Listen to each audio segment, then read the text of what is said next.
3位醫生呢，分別係衛生防護中心總監徐樂堅醫生、衛生防護中心傳染病處主任張竹君醫生同埋醫院管理局總行政經理劉家賢醫生。咁先請徐醫生。好，各位傳媒朋友、各位香港市民，大家好。陣間就等阿張醫生同埋阿劉醫生報告下我哋今日嘅個案同埋醫院管理局嘅病人情況啦。咁喺佢哋報告之前呢，我首先講講我哋而家有關於流行病學調查嘅一啲新嘅工作。為咗加快我哋檢測陽性人士嘅流行病學調查同埋個案追蹤，盡快揾到個案嘅同住家人同埋密切接觸者嘅聯絡方法等等資料呢。Get hold of the contact information of household contacts and other close contacts for implementation of isolation arrangements. Starting from 9 a.m. today, once a member of the public receives an SMS from the Center for Health Protection indicating that the test result is positive, a link will come with the SMS together with a form, so that after receiving the message with the form, the person should fill in the form and return to us via electronic means so that we can proceed to epidemiological investigation and to facilitate the triage of patients in the public hospital system, so that we can, as quickly as possible, arrange for household contacts of the confirmed case to be isolated and to send the patient to the relevant facilities for treatment. As for SMS messages received by members of the public who tested positive, who are still pending admission and waiting at home, we are arranging the distribution of electronic wristbands and anti-epidemic kits with the help of logistics companies. Later this week, we will once again send them text messages with the link to the electronic forms, and with those who receive this message, return to us information of the household members so that we can implement the most suitable isolation and quarantine arrangements for them. Members of the public can also fill in this form at the platform or the website available. This is called the Public Health Infectious Disease Platform. I appeal to members of the public's understanding that we are still short of isolation and quarantine facilities. The government is striving for more such facilities to be provided. And we also need to provide isolation facilities for the high-risk patients. The Center for Health Protection will conduct epidemiological investigation and risk assessment once they get the information to arrange for patients to go into isolation and treatment facilities as quickly as possible. We'll consider the condition of patients, whether they are in stable condition and whether there are more vulnerable persons in the household, such as elderly and pregnant women and other living conditions, in order to come up with the best arrangements. We would like to reserve our isolation facilities for the higher risk individuals. For persons with a lower level of risk, they may not be able to be admitted to isolation facility or to hospital immediately. We'd like to remind those pending admission and staying at home, meanwhile, that they should continue to pay attention to their physical condition and monitor their health condition. And at the initial stage of getting a preliminary positive result or a positive result, one should be vigilant, especially for those with elderly or children at home. They should observe personal hygiene and observe hand hygiene. If their living condition permits, they should remain in their own room with the door closed, and other household members should not enter the room. And this person should also wear well-fitted surgical masks properly when leaving the room, and should avoid face-to-face contact with other household members, share a meal with them, or share other common personal items. If there is a need to share the toilet should be disinfected immediately afterwards. For persons pending admission and staying at home, 14 days after the PCR test, the person can then proceed to an RAT test with the test kit provided, and if the RAT result is negative, one is spared the isolation arrangement and one can leave home. Otherwise, the person should remain home and continue to conduct RAT on a daily basis until a negative result is obtained. To boost the vaccination among the elderly and children population, we appeal to members of the public once again. For those who have not been vaccinated, especially elderly people and children, you should get vaccinated as soon as possible so as to protect yourself and protect your family and to reduce the chance of getting a serious illness. Dr. Zhang will have the floor. The CHP and the HA, as of last night, tested 8,674 positive cases, including 3,113 cases directly reported by the HA and 5,561 confirmatory results from our public laboratory. Case numbers are from 66581 to 75054. Altogether, we received 9,090 reportable cases as of last night. Among the 5,561 cases tested positive by our public laboratory, 30 cases contained the L452R, that's Delta strain, and also 5,428 Omicron cases. There are also 96 cases with very low viral load and 7 cases with a pending case status. Among the 8,674 cases, we have 3 imported cases and the remaining being local infections. At this moment, over or around 300 residential care homes have been affected in terms of their staff and the residents inside. Over 300 staff members and over 930 residents in these care homes have been infected. As of yesterday, we recorded 153 deaths, including 90 residents living in care homes, the majority of them living in residential care homes for the elderly and some living in disabled homes. There are also 55 elderly people living in the community. 51 of them were above the age of 70 and 29 above the age of 80. 3 children passed away, including the cases earlier reported by the hospital authority. There are also 5 other cases involving persons aged 18 to 60. Some of them were chronically ill. We also analyzed the first 102 cases who had received the jabs. 7 of them received 2 jabs. The remaining cases did not receive enough jabs or did not receive any jab at all. Using 146 as the baseline, the mortality rate at this moment is about 0.3%. In the previous 4 waves of the epidemic, the cumulative mortality rate was 2.2%. As we are still in the midst of this current wave, we have analyzed the vaccination situation. Those who have not been vaccinated, the death rate was 0.54. For those vaccinated, 0.03. So there's a difference of 18 times, meaning that vaccination is effective in preventing death. For those above age 80 who have vaccinated and who have not vaccinated, the difference is about 4 times. Previously, some of our colleagues of HA said that in the previous 4 waves, for those age 80 or above, the death rate could reach 24%. As for this wave, for those above age 60, the death rate was on the low side in comparison to previous waves. For those age 80 or above, 3.75%. Probably Omicron was weaker.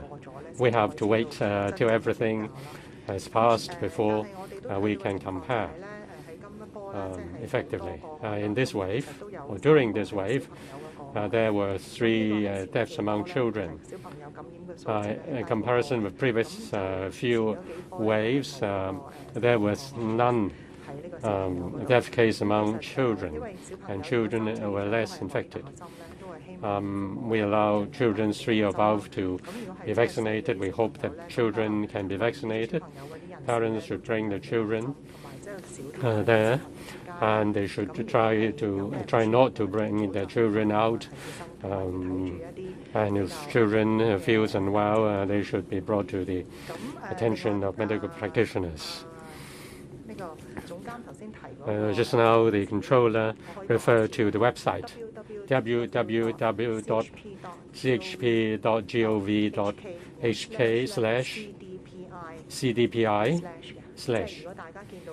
So when you see this website, it is the true website. I just worry that some people may have fake websites and ask you to fill in information. So much from me now. Dr. Lau, would you please update us on the situation of HA? Good afternoon, ladies and gentlemen. We have 4,234 confirmed or preliminary confirmed patients in public hospitals. North Atlanta Infection Control Center, Infection Disease Center, Community Treatment Facility at AWE. There are about 1,600 in the Penny East Bay Community Isolation Facility, and 240 odd patients isolated in the community isolation facility in Chunwan, Dorset. Last night, 24 patients were critical, among whom 4 had been vaccinated only. 43 patients were critical, or are critical, or serious rather. Only 15 had received jabs. As of 00 this morning, in the past 24 hours, 24 patients passed away. 16 men, 8 women, age 52 to 97. Among these 24 patients who passed away, we did some analysis. 21 patients aged above 65. Among these 21 patients, 6 had 2 vaccinations and 1 had 1 jab. The rest didn't have any information about vaccination. 15 of the 21 came from RCHEs.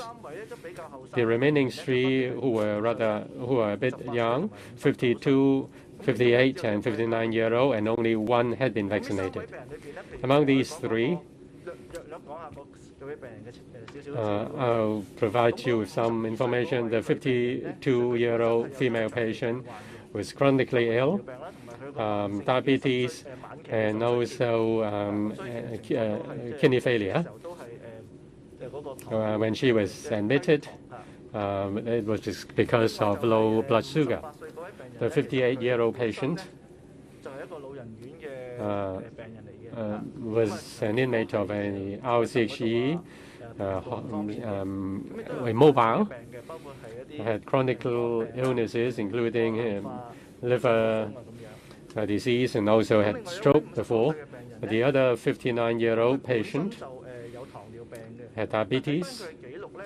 According to record, from 2016, he didn't have any medical appointment since then. The blood sugar was very high. He didn't, probably he didn't take any medicine. Because of the time lapse in data, on the 20th of February and 21st of February, 19 patients passed away, 15 men, 4 women, age 52 to 98. In the 5th wave since now, 188 patients passed away in public hospitals. Apart from the 3 children I mentioned earlier, the majority of them were elderly people. In the past 2 years or so during the pandemic, 393 patients passed away in public hospitals. Yesterday, An additional 275 patients were discharged. They were straight to public hospitals, 92.5%. We are really at the limits. About 20 patients during the admission screening were identified positive. About 40 patients in the wards were regarded as close contacts. Up till now, 1,200 staff members were confirmed COVID patients. As for designated clinics, starting from tomorrow, the HA will designate 2 more clinics, and they are the Yomate Rocky Jockey Club Clinic and Changsha Government Clinic. Together with the 7 earlier announced, there will all together be 9 government clinics. For those who receive positive testing results waiting for admission, if they have light symptoms such as sore throat or fever, they will be treated by these clinics. In the past week, with regard to those who consult the 7 clinics, there were about 63,000 patients. I remind the patients that they have to make appointments so as to avoid people congregating at the clinic. And the staff of these designated clinics will consider the clinical situation and provide the necessary treatments. If need be, patients can be transferred to hospitals for further treatment. As for the details of the designated clinics, the details have been given to ladies and gentlemen. And let me now turn to cooperation with private hospitals. We've been talking to private hospitals. We thank them for accepting different kinds of patients, and we'll continue to speak to the representatives of the private hospitals. And I believe the colleagues are willing to help us, and there will be further information to be announced. The floor is now open to questions. Please introduce yourself and also your organization. This lady. Good afternoon. I'm from TVB. I have a question. With regard to this wave, over 300 RCHGs have been infected, and more than 820 residents affected, 230 staff affected. The RCHGs say that they do not have adequate support, and then some some elderly test positive have to be sent back to the RCHG. What kind of support can be given to them? Dr. Lau will speak on how we deal with the patients, and Dr. Chang will supplement. In the 5th wave, as for RCHGs, they are affected quite seriously because of the low in vaccination rates. The spread of Omicron is rather fast in the institutions, and there's a challenge, a big challenge for us. We hope that we can provide treatment to the infected residents as soon as possible. And we will also try to provide support on the spot. As for the residents who have been exposed but have not any onset symptoms, we hope that they can be isolated. In the first 7 days, they will be in the isolation facilities, and then in the remaining 7 days, they're back to the RCHGs. But if there aren't adequate facilities at the RCHGs, we will provide infection control instructions, maybe even on site. We try to separate those who are not infected from those who have not been infected. As for staff members, we also provide infection control measures and suggestions so as to reduce infection. But one challenge for us in relation to Omicron is relatively easy airborne transmission. So we want homes to be well ventilated. Some care homes are in a better condition, because they are able to procure air purifiers and install them to reduce airborne transmission. Perhaps Dr. Lau can also supplement in a moment. We hope that in the community facilities, some of them can be modified so that we can provide a respite service for the residents of care homes and to provide treatment to the residents there. I'll give the floor to Dr. Lau. In relation to every patient visiting our hospital, such as the A&E unit, we will provide some checkups, such as an X-ray of the lungs or COVID-19 tests. We also would monitor the clinical condition of patients to see if the patient is required to stay in hospital for further treatment. We consider different factors in deciding whether a patient should be admitted for treatment. For example, whether oxygen therapy is needed and whether other forms of care or treatment is needed. As mentioned by the controller, we have strengthened the efforts of our outreach teams. We visit different residential care homes for the elderly to help take care of their patients and give diagnosis. We have outreach doctors and nurses. And every now and then, we also provide remote consultation services. The purpose is to step up the care home's efforts in taking care of the elderly and that they could seek advice from healthcare professionals if need be as quickly as possible. There are also other facilities that we'd like to provide to them to take better care of our elderly, such as the Infectious Disease Center and the Asia World Expo. We'd like to expand the capacity of Asia World Expo to provide treatment for elderly patients, and we also would like to deploy geriatric doctors there. In fact, last Sunday, the sports center at Choi Wing Road was just commissioned, and this is one way to take care of the elderly.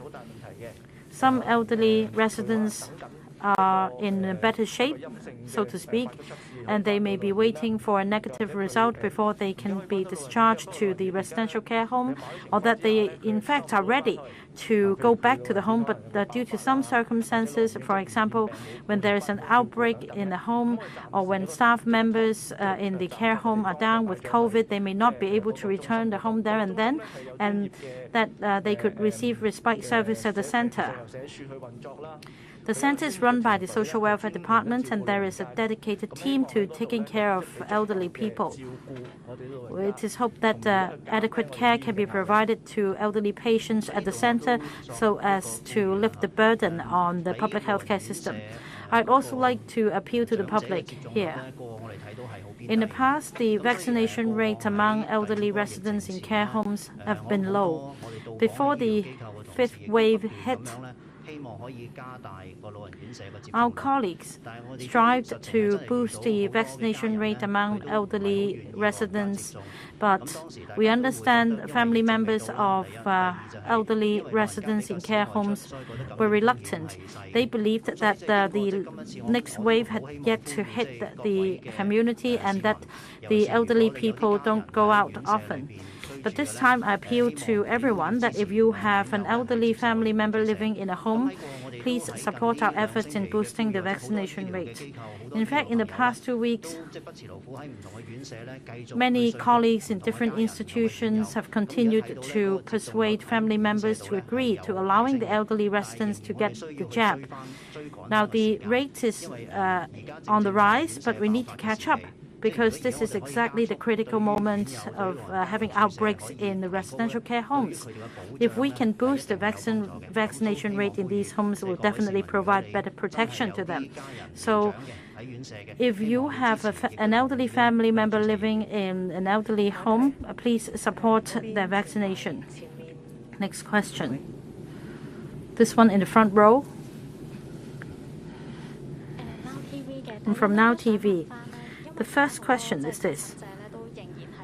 Many confirmed cases are now staying at home, and it seems you are lagging behind. Can you explain to the public clearly that in terms of the number of days for quarantine, how should one count the period? Does it start from the date when the photo of the RAT result is taken? And there is now a requirement to reply to the SMS on the household contact situation. Is it that once a case is confirmed, the household contacts should be quarantined or isolated as well? Can you explain very clearly for the benefit of the public and the employers? And you talked about the number of cases succumb to the disease and the increase in number of confirmed cases. Have there been major clusters and outbreaks in relation to a workplace or an institution? Or can you tell us which district has the most outbreaks? The third question is this. It is understood that the government plans to further tighten the social distancing measures. We'd like to have the view of the Department of Health, and for the hospital authority, are there further tightening measures? For example, experts earlier recommended a closed management system for the hospital system and for their staff to stay in a hotel instead of returning home after work. Finally, another question on discussion with private hospitals. Can you tell us more about your progress? Any update? Thank you. Dr. CHANG will speak on tracking, and Dr. Lau will speak on cooperation with the private sector. Let me speak on isolation and quarantine. Earlier on, I told you that we had 2 pamphlets for those waiting for admission into hospital or isolation facilities. Once we discovered a positive case, we immediately asked our colleagues or logistic companies send the pack to the confirmed patients. During the waiting time, the patient will have to pay attention to the following. They have to watch out for risks of infection at home. There's a chance of infecting other family members because he or she is waiting. In this pack, we remind the confirmed patients that he or she has to pay attention to infection, spreading the virus, and they have to put on fitted masks, and when they use the toilet, they have to clean up the toilet afterwards. If there are high-risk family members at home, in the past, we rely on making telephone calls, and therefore we need to adopt other means. Say we adopt an electronic means. In the SMS, there is a link so that the patient can tell us the physical conditions, the conditions of family members, how many family members are living with him or her. And then we make arrangements. If he's a high-risk patient, then the hospital authority will admit the person into isolation as early as possible. If the family members have the need, then they will be admitted in other isolation facilities. Since we have adopted that, from 9 a.m. this morning until 12, we have received more than 1,000 replies through this SMS link. The future tracking and arrangements will be speeded up. As for isolation, if one is in an isolation facility or admitted to a hospital, then the person will be treated at the facility. And if within 14 days the person has not been admitted to any isolation facility, if the symptoms are mild, then he may be in a normal condition. And if he has any problem, he should use a hotline to call us or go to the A&E department or to a community clinic. And within 14 days, if he doesn't have any serious symptoms or he doesn't have any serious problem, then with a RAT, if it's negative, then that's the end of the story. there's no need for any further admission. As for those living with the patient, that is a stay-at-home arrangement. Stay-home safe arrangement, the family members will have to be tested. And that is a 14-day quarantine. And within 14 days, after 14 days, if the test is negative, if the confirmed patient becomes negative, then that's the end of the quarantine. In our epidemiological, according to epidemiology, the last day of contact is the start date for quarantine. Now, the family member has to, or the patient has to stay at home. So the negative test is the yardstick. If one has to stay at home for quarantine, then quarantine date will be period will be the same as the family members' quarantine period will be the same as the confirmed patients. We've also received telephone inquiries for those who are waiting at home for admission. On the 14th day, since he has not been to any isolation facility or any hospital, he or she may want to have some evidence to show their employers. We are making arrangements for that. During the 14 days, he or she should have been admitted to an isolation facility, but because of limited places available, he or she has not been admitted. So we want to provide some kind of documentary proof or evidence so that the citizens are able to get those documents. Please pay attention to our announcement in due course. Sorry, speakers not coming through. You refer to the PCR test positive. With the PCR test, one will receive a SMS. It's not related to the RAT. Now, there are two kinds of tests. A PCR test at the center, testing center. After the test, one will receive a SMS, whether it's positive or negative result. People tend to use the RAT test, the rapid antigen test that is done at home by the person himself. And after that, it has to be checked again, say by deep throat saliva test. And after that deep throat saliva test, the PCR test, then we'll have the result, and then we send out the result. And then the date start counting from the PCR test result. Dr. Lau, we have measures for patients and colleagues to test whether the person has been infected so as to reduce the chance of further spreading the disease. For patients to be admitted, we have a screening exercise. We take PCR tests of the patients to confirm whether the patient has been infected with COVID or not when on admission. And yesterday, we have screened out 20 patients. When they came, they didn't have any, they didn't have much symptoms, but after screening, they were found to be carriers of COVID virus. As for staff members, starting from this week, every colleague on duty, in particular clinical staff members, they have to conduct RAT before the start of work.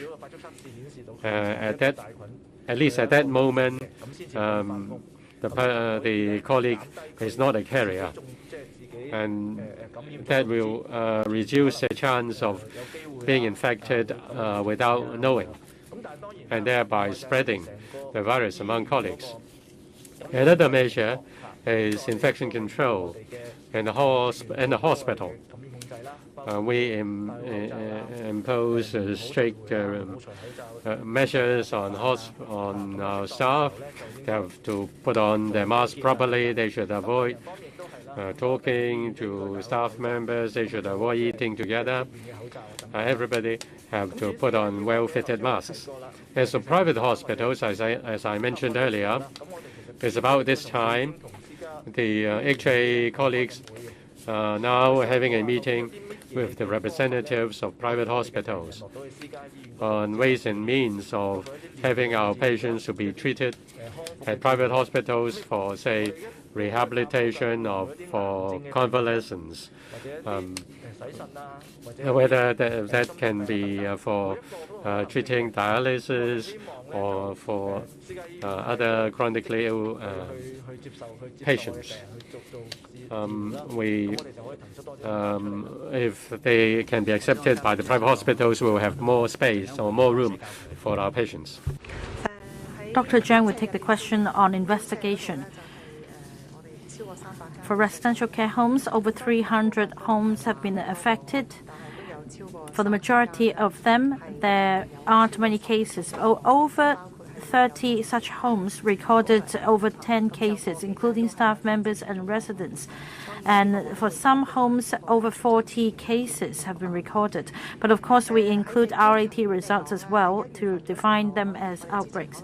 In January, as we mentioned earlier, in some districts there were more cases. In January, it was CHANG, accounting for 52% of the cases. For other districts, Wong Tai Sin accounted for 7%, and outlying islands about 7%. In other districts, at the time, there weren't many cases. At this stage, the cases are strewn across all 18 districts. For the three top districts, they account for, slightly over 10, 11, or 12%. Then the top three are Sham Shui Po, Sha Tin, and Yuen Long, ranging from 10 to 12%. In other districts, however, there are cases recorded. For the district with the least number of cases recorded, the percentage is 2 to 3%. At least several hundred cases have been recorded. So the virus is spread to all 18 districts in Hong Kong. Last night, the chief executive announced that as far as social distancing measures are concerned, on the 24th of February, we will roll out the vaccine pass scheme. This is one of the social distancing measures. As for the existing social distancing measures, they will be extended. As for lunch time requirement, there will be some adjustments together with the arrangements for arrivals. So at this moment, the social distancing measures will at least remain status quo, if not further tightened. Next question, this reporter in red. I'm from Phoenix TV. Good afternoon. Some experts have projected that after rolling out community universal testing next month, some 300,000 cases may be identified. Are we prepared for the CUT program? Are there measures to support the elderly singletons? And the chief executive also announced that restriction testing declaration operations may be stepped up before the CUT, especially during daytime. Do we have sufficient manpower? And about preliminary cases and reportable cases, what is the difference? Does it mean that reportable cases refer only to new cases recorded in the past 24 hours? Dr. Zhang will tell you more about the case types and statistics. Now, in relation to compulsory universal testing to be rolled out, many government departments will be involved, and many policy bureaus and departments are putting their heads together in terms of testing method, the collection of specimens, and partnering laboratories, our capacity on a daily basis, so as to come up with how many days we need. The next question is about the projected number of preliminary positive cases and the relevant arrangements. I would say that we are preparing for it. One important consideration is the capacity of our isolation facilities. We are continuing to strengthen our isolation facilities, and some of these facilities will be established next week or in early March. I understand that the Hong Kong University is helping us with our investigation work. and the projection figures on the preliminary or positive cases in our population. So we consider all these factors. Now you talk about implementation arrangements, for example, for elderly people living alone, or multiple or different family members living under the same roof, whether they should get tested together or separately. This is another consideration. This is a very large-scale program to be rolled out. We need to take a comprehensive approach in considering these factors. Dr. Zhang will now explain the statistics. You're correct. For reportable cases, it's based on the 24-hour time period. The cutoff time is midnight.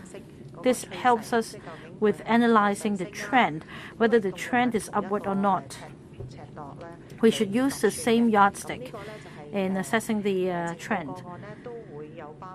So reportable cases include preliminary positive cases as well as positive cases within the 24-hour period. For example, for cases reported by the hospital authority, these cases would directly become positive cases. Because of this reason, for the cases reported by HA, in the past we treated it as preliminary positive cases. We've changed our approach recently. However, the figure will be included in the daily reportable cases. Our yardstick remains the same, in other words. But we did make changes to the calculation of confirmed and presumptive cases. I also talked about the cumulative presumptive cases in the past few days. For example, we accumulated some preliminary positive cases the day before yesterday and then yesterday, so on and so forth. And then we have the cumulative preliminary positive case figure, which doesn't reflect the trend. It only reflects, for example, our workload or the fact that some specimens have not been delivered to our laboratory for a confirmatory positive result. So having considered these figures, we believe quoting the daily reportable cases will better reflect the trend. Like Dr. Zhang said yesterday, we had 7,990 reportable cases. Whether they are presumptive cases or confirmed cases, by the time we receive the report, our work hasn't changed. Once we receive a case report, we will proceed to isolation and quarantine arrangements, and this has always been our approach. When we receive a presumptive case report, we would start the relevant procedures. In the past, in a day or two, we will be able to confirm a preliminary positive result. In terms of our epidemiological investigation or other arrangements, our procedure would start right away. Next, an English question. Good afternoon. From the SCMP, the city has imposed the toughest social distancing measures yet, and we have also seen the highest vaccination rate since the start of the pandemic. But this has not stopped the spread of the virus, with another record daily caseload announced today. When can we expect to see an impact, and how long will it take to get things under control again? Also, it's expected that people doing outdoor exercise and in country parks will have to wear masks again. So how has the science on this suddenly changed, and why are we being required to do that again?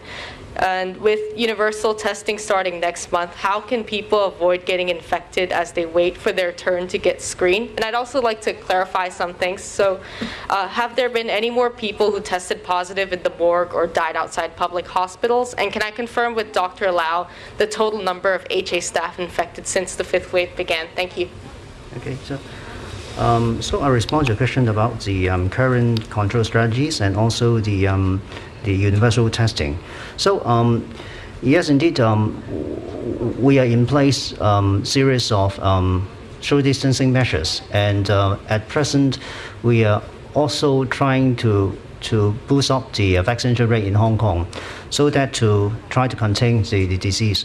And at present, the spread in Hong Kong is still severe, and we think that we may wait for a few weeks to see whether the current measures and also the vaccination will help to slow down the spread and progress of the disease. And for the requirements of wearing mask in the outdoor activities, so indeed, when there is crowded areas like outdoors, there's still a chance of disease transmission, especially for the Omicron, which is quite airborne, especially the short-range airborne transmissions. So with wearing a mask, especially a well-fitted tight mask, will help to prevent the spread of the disease even in the outdoor activities. So for the universal testing arrangement, there are many bureaus and departments are still figuring out the whole strategies and the protocols for this testing, which is quite a large scale of testing and operation in Hong Kong. So indeed, we would take very careful consideration about the infections control during the testing arrangements, like we did before for many restriction testing notice and also the compulsory testing in different estates and places. So I'll leave Dr. Lau to respond to the hospital authority part. Okay, up to this moment, there are around 1,200 hospital authority staff confirmed to be having COVID-19 disease. No additional deaths outside public hospitals? Sorry? Are there any additional deaths outside public hospitals? Okay, so now? I just got the figure who died in public hospital. So. 問多條英文問題，後面嗰位。One more English question, please. The one at the back. Hi, CNN. In recent days, there's been a couple of cases where very young children have been separated from their parents, children who have tested positive for COVID and whose parents are still testing negative. I wanted to ask, why can't parents be with their sick and vulnerable children during treatment? How many infected babies and children are currently separated from their parents because of COVID-19? And how old is the youngest child? Do you think the threat of family separations might actually prevent families from bringing in their children when they are sick to the hospital? And finally, with universal testing happening in early March, we're definitely going to find out about a lot more positive young children. So does the government have capacity and resources to keep families together at that time? Thank you. Okay. So thank you. So I think I will let Dr. Lau to respond to the hospital admission part, because I think we definitely know that if we can, we have to allow the parents to take with the children, especially sick children, not leaving them alone in the hospital. Yeah. So I'll let Dr. Lau to respond to the current measures and also the protocols of handling infected children. Okay. So for the universal testing part, yeah, this is one of the considerations we have to bear in mind, because of the for these operations, we think there would be quite a number of positive cases arising from these operations, and if there is children or even leave alone adults, so we have to take care of them after the testing. So this is one of the another major considerations arising from these major testing operations, which we have to handle quite 1,000 or 10,000 of cases, yeah, in a very short period of time. So Dr. please. Currently, we will try to allow the parents to take care of the sick children in the ward setting. However, due to the limitations of the isolation facilities, as well as we worry about the infection control measures, some children may be taken care in the pediatric isolation facilities, which is like the other sick children. They are taken care by our professional staff, including the nurses, the doctor. Yes, we will case by case. We talk to the parents to see whether we can allow more visiting, for example, by the video conferencing or by other means that improve the communication between the children and the parents. Next question, the one in the front, lady in the front. Good afternoon, doctors. I'm from Ming Pao. I have a question for the HA. Some medical staff told us that some internal wards without negative pressure facilities accepted the patients. Certain screens were put up, or the nursing stations were provided with screens only. Is there such a situation? Is it adequate in terms of preventing cross-infection and in terms of adequate infection control? Will the CHP continue to investigate on infection among drivers of the government drivers and also drivers of the LegCo? How many drivers have been infected? Now, you have provided more data analysis. This morning, Dr. Ho also asked for the disclosure of age and also gender distribution, and whether and also patients that require oxygen supply. Will you provide similar figures just like those in Singapore? On the 19th of February at 3, that was the latest update. Why haven't you updated the addresses? I'll ask Dr. Lau to speak on the HA's view, and then Dr. Chang will speak on the outbreaks of some cases. Now, the situation is serious. Many patients were confirmed, and they are waiting for isolation facilities. Some patients have symptoms. They have to be treated in the hospital. The facilities that can be used to accept COVID patients reach 90-odd%. In the past, that wasn't so high. Now it's more than 90%. That means it has far exceeded the capacity of accepting new COVID patients. In the second or third waves, we had secondary isolation facilities for those who were rehabilitating. But for this time, the outbreak was rapid, and there are too many patients waiting to be admitted. We have to accept patients in our internal medicine ward, but in wards. In fact, we have also used orthopedic wards and other wards to surgery wards to accept or to admit patients. We have infection control experts to assess the situation and propose advice on reducing infection risks. The design, the ventilation, rate of exchange, welfare, PPE, PPE by our staff members, masks for our patients, etc.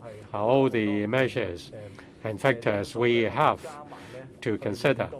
And we put everything together so as to minimize infection as far as possible.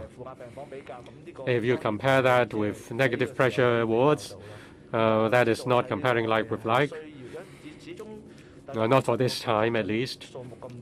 The number of confirmed cases is so high that a certain number of patients have to be admitted to the hospital. And we need to balance the admission rate and also infection control measures. As for the COVID-19 virus, in particular Omicron, is very infectious. You can imagine that in any situation without mask, or in any situation with long exposure, even with mask, there's chance of infection. Say when you are talking, having removed your mask, or when you are eating together, having mask removed, there is infection. And in some buildings, there is also the spread. There is airborne spreading. And there's a need to conduct thorough cleaning. If at all possible, try to allow your staff members to work from home. the places commonly used should be reduced as far as possible, and try not to remove your mask as far as possible.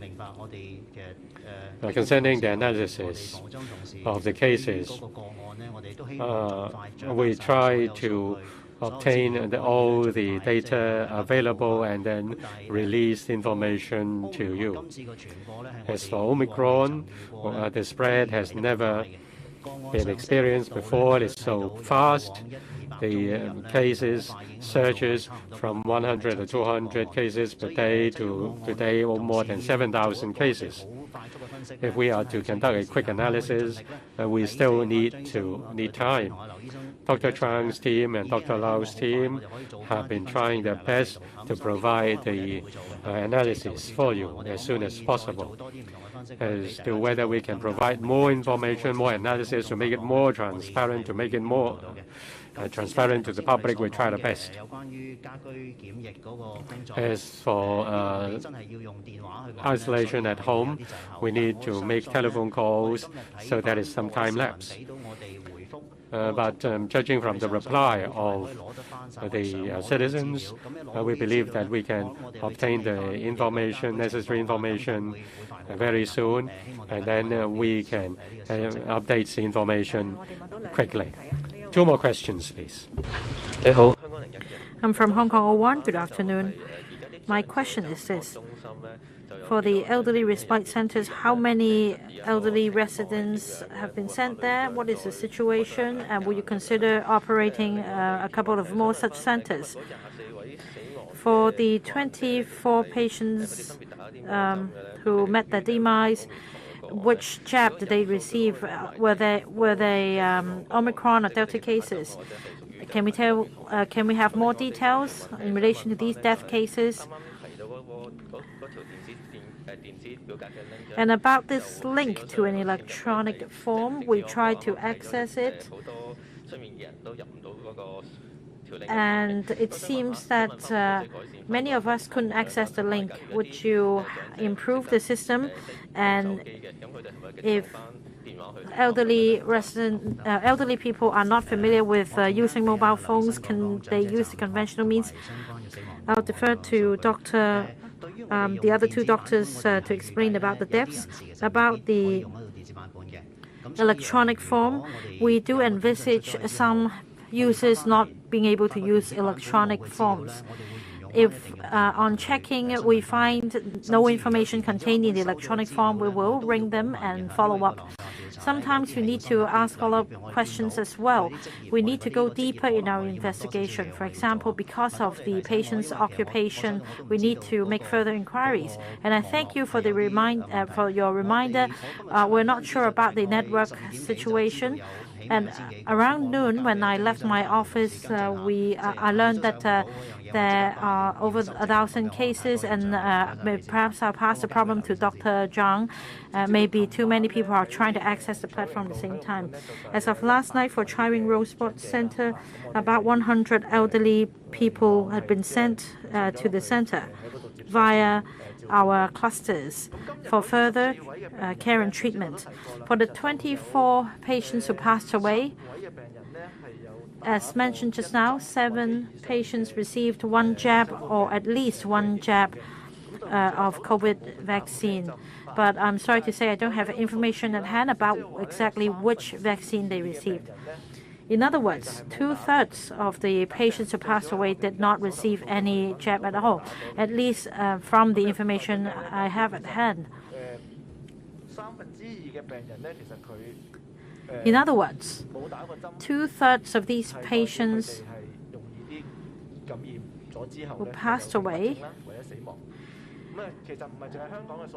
were more vulnerable as they did not receive any jab, and they tended to have more complications and even deaths.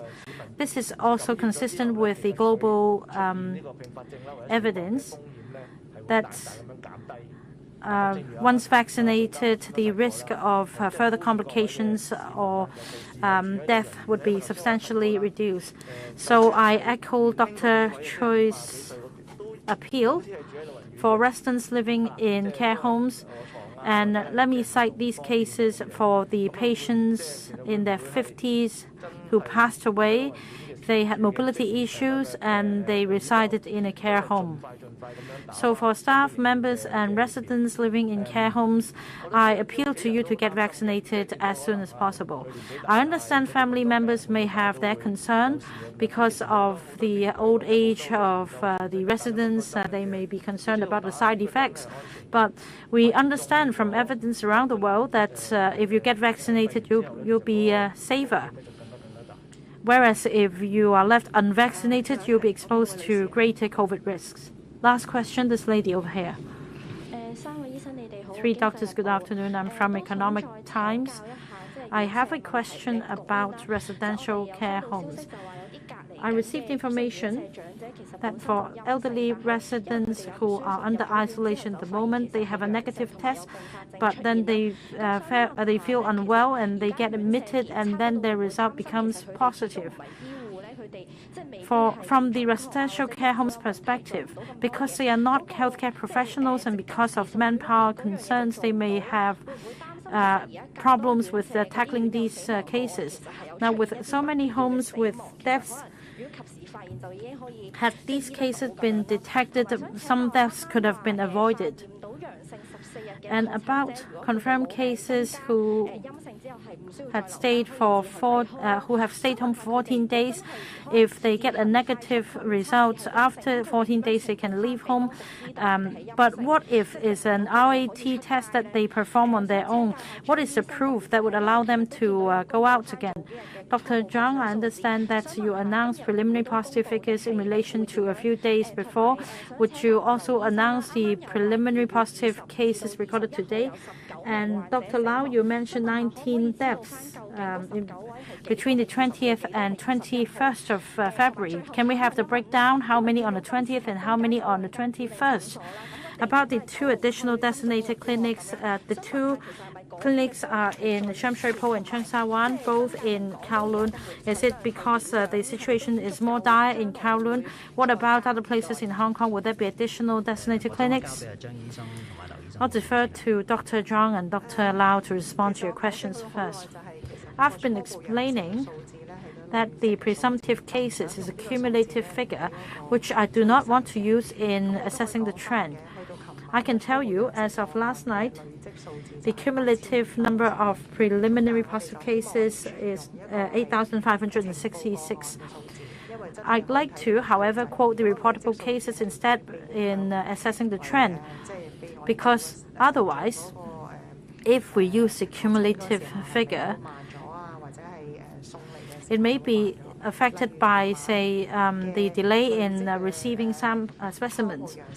For example, as of last night, the preliminary positive cases,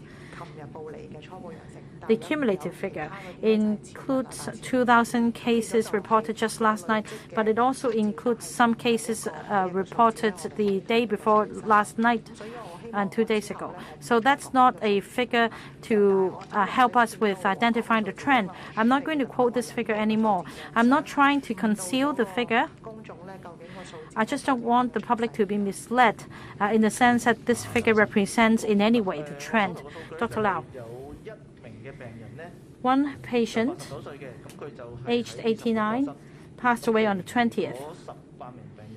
The other 18 patients passed away on the 21st. Something about their age. 2 patients were below 60 years old. The others were all above 60 years old. 13 patients were above 80 years old. So elderly or old age is one high-risk factor for infected patients, leading to more complications and mortality. One aged 52 and the other aged 56. I'd like to talk about these 2 patients again. For the 52-year-old patient, this patient was residing in a home. He was disabled with some illnesses. And for the other patient, aged 56, the patient was on long-term medication, probably because of some chronic illnesses. For the question about designated clinics, Starting from the 16th in the past week, we received 6,300 patients in the 7 designated clinics across the territory. That means on a daily basis, we offer about 1,000 tickets for the COVID-positive patients with mild symptoms for consultation. Yes, indeed, there is a demand, but I would say that we have patients all across the territory. In considering commissioning designated clinics, we consider a number of factors such as demand as well as the conditions of the GOPCs. After all, these are confirmed patients, and if the clinic is too small in size, it will not be suitable. We need to choose larger ones with better ventilation, etc. So there are a number of things to consider. Every day we keep watch of the figures, such as the number of patients received and the number of bookings, in coming up with the best arrangements. Such as on this occasion, in fact, we increase the number of designated clinics from 2 to 9 just in a week to cope with the demand. Let me take your question on home confinees or confirmed cases waiting at home. Now, after receiving an SMS message indicating a positive result, this will be the start of the counting of the days. Now, some of them may be waiting to be admitted depending on their living condition. And then the resources have to be set aside for the high-risk individuals, so some may be subject to home isolation instead. For the Omicron variant, the incubation period tends to be shorter. So after 14 days, if this confirmed patient seems recovered, it is very possible that he would get a negative test result. But we still require a PCR negative test.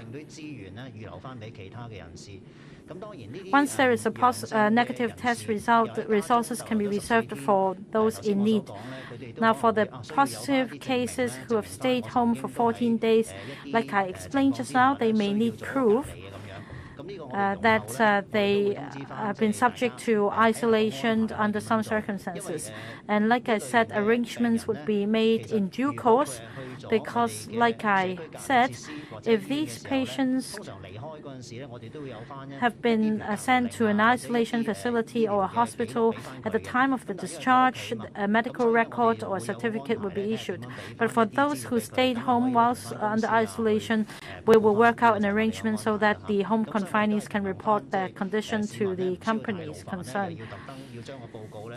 We want to save the hassle for the general public